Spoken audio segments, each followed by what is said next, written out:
कि ज़कात शरई फकीर ही को दी जाएगी। अब सवाल ये होता है कि शरीयत की निगाह में कौन फकीर है, कौन अमीर, कौन मालिक निसाब है, कौन मालिक निसाब नहीं। तो इसका आसान उसूल ज़ाब्ता ये है कि हर वो शख्स शरई फकीर है कि जिसके पास, जिसकी मिल्कियत में, याद रखे कि बात मिल्कियत की जा रही है, कब्जे की नहीं। क्योंकि बसा औकात हमारा पैसा किसी के पास अमानत के तौर पर रखा होता है तो हम उस माल के मालिक तो होते हैं लेकिन वो हमारे कब्जे में नहीं होता। तो असल चीज मिल्कियत है, माल का मालिक होना है, चाहे वो माल किसी के कब्जे में हो। तो हर वो शख्स शरई फकीर है कि जिसके पास, जिसकी मिल्कियत में ना तो 52.5 तोला चांदी हो, ना ही इतनी मालियत यानी 52.5 तोला चांदी की मालियत के बराबर कोई भी करेंसी, रुपया, प्राइस बॉन्ड, पैसा वगैरह हो, ना ही इतनी मालियत का सोना हो, ना ही इतनी मालियत का माले तिजारत हो, और ना ही इतनी मालियत का ऐसा कोई भी इजाफी सामान हो कि जो इंसान की जिंदगी की जरूरियात के अलावा हो। तो ऐसा शख्स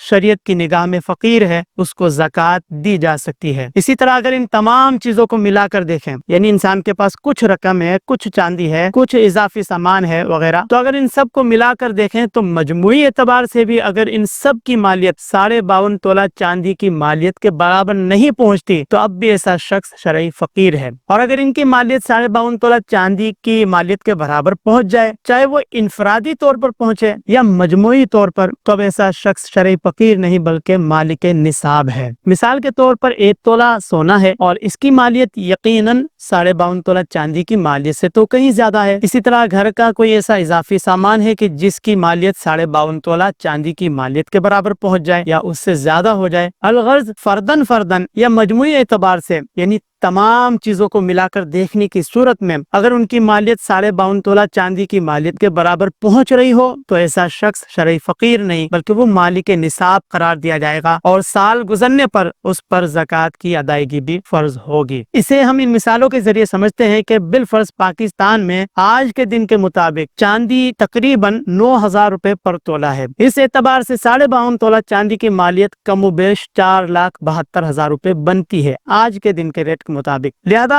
आज के दिन के मुताबिक जिसकी मिल्कियत में, जिसके पास 4,72,000 रुपए से कम की मालियत मौजूद हो, चाहे वो रुपया करेंसी प्राइस बॉन्ड की सूरत में हो, चाहे वो सोना चांदी माले तिजारत इजाफी अमवाल की सूरत में हो, या चाहे वो तमाम चीजों को मिलाकर देखने की सूरत में हो, अलगर्ज अगर 52.5 तोला चांदी की मालियत से कम की मालियत बनती हो, यानी आज के दिन के मुताबिक 4,72,000 रुपए से भी कम की मालियत किसी की मिल्कियत में हो तो ऐसा शख्स शरई फकीर करार दिया जाएगा। ऐसे मुसलमान गैर सैयद को बिल्कुल ज़कात दे सकते हैं। और जिसके पास 52.5 तोला चांदी की मालियत के बराबर या उससे जायद मालियत बन रही हो तो ऐसा शख्स शरई फकीर नहीं बल्कि वो मालिक निसाब है, चाहे उसके कब्जे में वो माल मौजूद ना हो।